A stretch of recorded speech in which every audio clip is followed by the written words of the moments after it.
At the beginning, we witness a girl named Juliet who was traveling in the city in a van where there was no one because the entire city had been finished except for Juliet and her base people. She had traveled to the city to get supplies for her warriors. She had a rifle and a photo of her husband in the truck, and she still misses him terribly. She now parks her vehicle near a petrol station. Juliet walks inside and naps briefly since she is exhausted.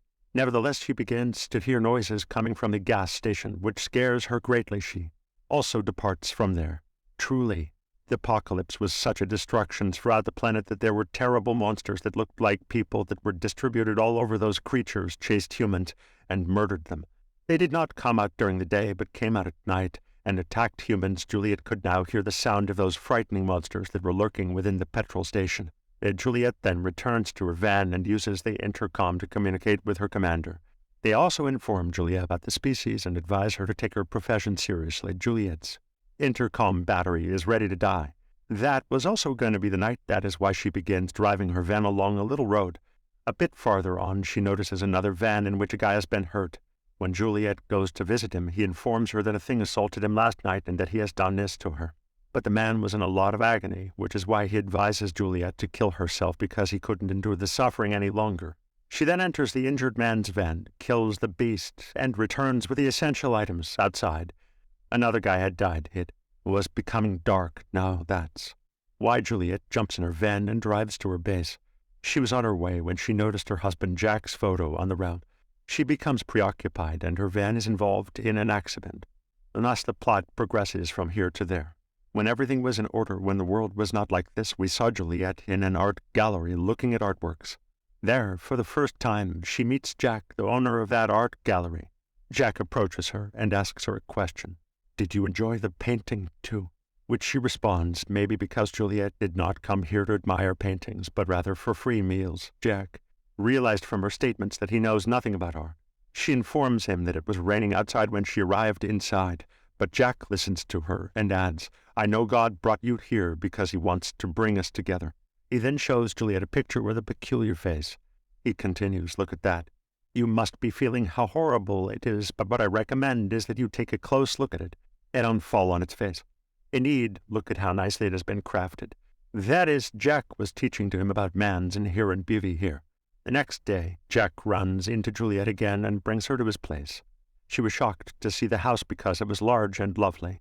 They both sat and spoke a lot till they discovered that they were not their parents. But after a while, Juliet notices something unusual and begins to depart. When she doubted him after observing Jack's nice behavior, she quits his house. The scene is then presented after a few days.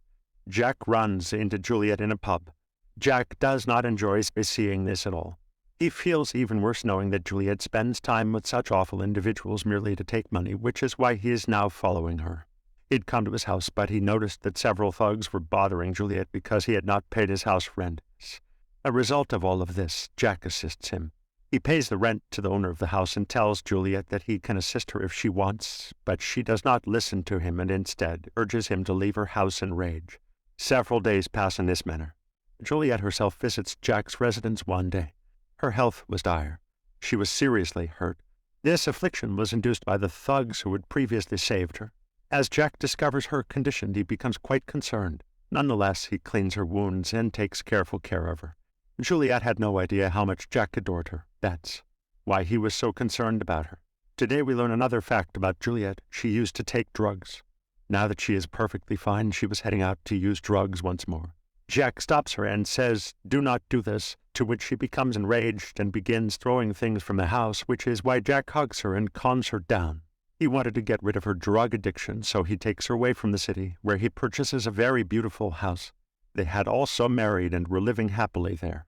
Juliet brings excellent news to Jack one day that she will become a mother. Jack is overjoyed, but when her kid is born, he is gone. As a result, both of them were very upset. Jack was aware that everything had occurred as a result of Juliet's addiction, but he did not say anything to her since she was also quite unhappy. Juliet began using more drugs than before. She used to remain out of the home all night, and Jack would go and find her and take care of her. But one day, when both were driving, they had a quarrel, and Juliet informs him that, "You are to blame for my child's death." It makes Jack very upset, and he gets out of the car and goes to a factory, while Juliet also comes to a pub. Occasionally she receives a call from Jack, but does not answer it.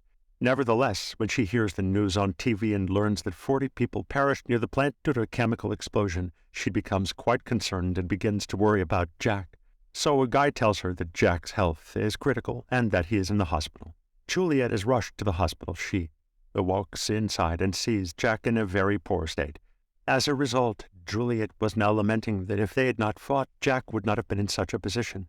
In any case, every time she goes to Jack, he is unable to communicate. That is why he scribbles, "I love you" on a board. Watching how much Juliet cries because she had discovered Jack's feelings for her. She didn't want to be without him. Juliet was confident that he would be all right. Nothing's going to happen to him. When she arrived at the hospital the next day, Jack was not there. As she arrives, the hospital informs her that he has died and that his corpse has been burnt since he was entirely contaminated. Juliet's heart had crushed after hearing this. Following his death, she recalls many memories of Jack. After Jack's death, Juliet was entirely alone. We then return to the present, when Juliet's van was involved in an accident. She's gradually coming to her senses now. Her leg became jammed in the vehicle, and she struggles but is unable to move.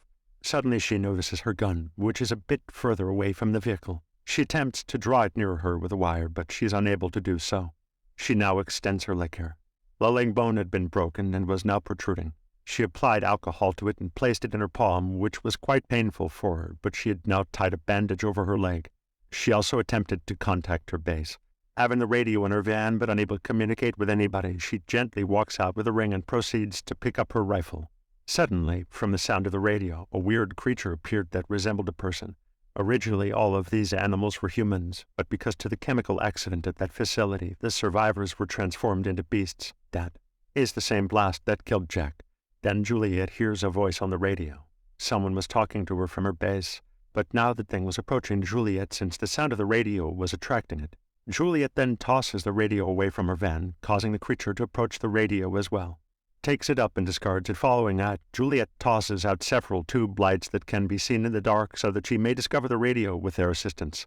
She obtains the radio, but the beast also noticed her. It begins to pursue her. Juliet returns to her truck and prepares to confront the thing with her rifle. She approaches Juliet from behind, but she presses the van's accelerator, which frightens him and causes him to retreat somewhat, but he assaults her again.